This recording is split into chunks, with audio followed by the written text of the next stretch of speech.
Welcome to The Good Ride. I'm James Beastie, and I make mediocre matter one good setup at a time. Today, I'm talking about a unique board, the Soul Zen. It's a split board, but it's a hybrid. It can actually mount regular bindings on it and ride the resort if you want to. I only had this for a few days, so I got it in a little bit of powder and some groomers. I rode this with Union Atlas when I rode it as a solid, and I rode it with my Burton Tourist bindings that have been retrofitted with Spark high backs and straps. When it comes to sizing, this 158 fit me perfectly. I wouldn't want to go up to the 164. That's just a little too much board for my specs. Some things that might make you want to swipe right on the Snowboard dating app. This is damp. This can work with solid as well as split board bindings and make the down better. It's one of the best split boards I've ever tried on groomers. It's excellent in uneven terrain. Has lots of camber underfoot and a nice spring going up. Some things that might make you want to swipe left. It's a little on the heavy side for a split board, but that's the price you pay for a good down. It's still a split board. Solids are better on resort riding, but it's about as close as you can get a split board to feeling like a solid. So this has a pretty tapered, pretty directional, set back on board kind of shape. It's definitely more in that traditional free ride kind of world.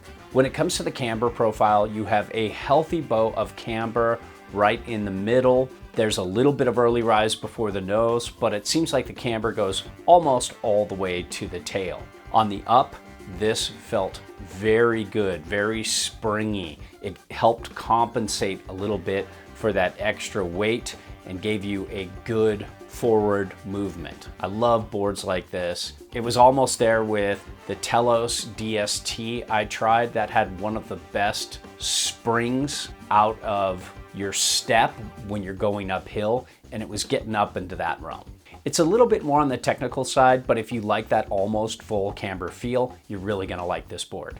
The edge hold, like all Soul boards, is very good. I found that this is a very competent grip, especially for not having anything really noticeable disruption-wise in the side cut. Let's talk about this Soul Zen split and all its clips and its flex that's meant to be designed to be more uniform and more stiff than most split boards, so it's somewhere in between a solid and a split. When I give it a flex, you can definitely feel the separation, of course, like you can with all splits, but it is very stiff. It is really stiff between the feet to where I can barely get anything out of it. If I press down at the tail, I get like a medium stiff flex and about the same in the nose, but overall very stiff, but there's good pop back. It's pretty lively and pretty damp, which we'll talk about more at another time. You've got all these clips to hold this in place and really keep this board stiffened up,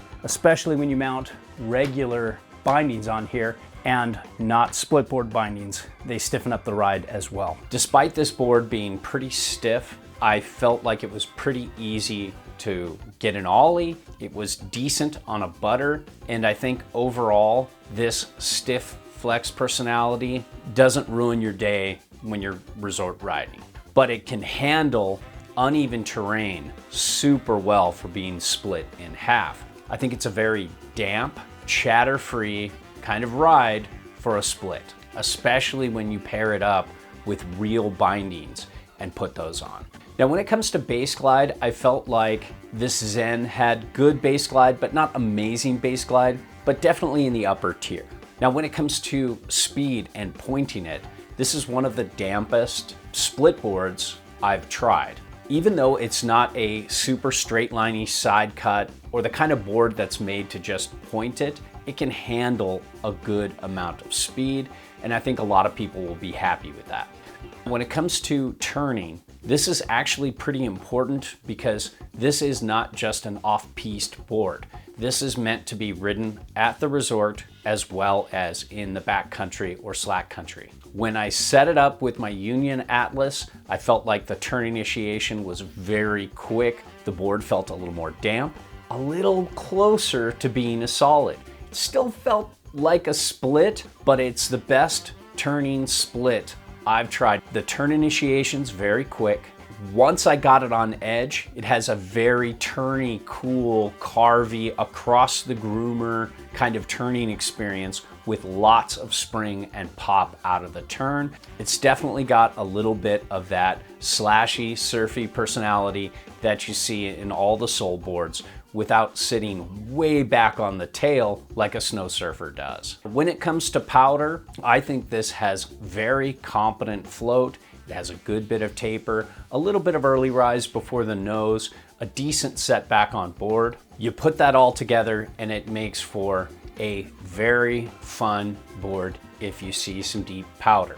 I loved how slashy and turny it felt in powder. That stiff, damp personality doesn't hold you back there. So overall, I haven't tried a split board like this. I think it's a really cool idea. I think split board bindings feel like they're bindings from 20, 30 years ago.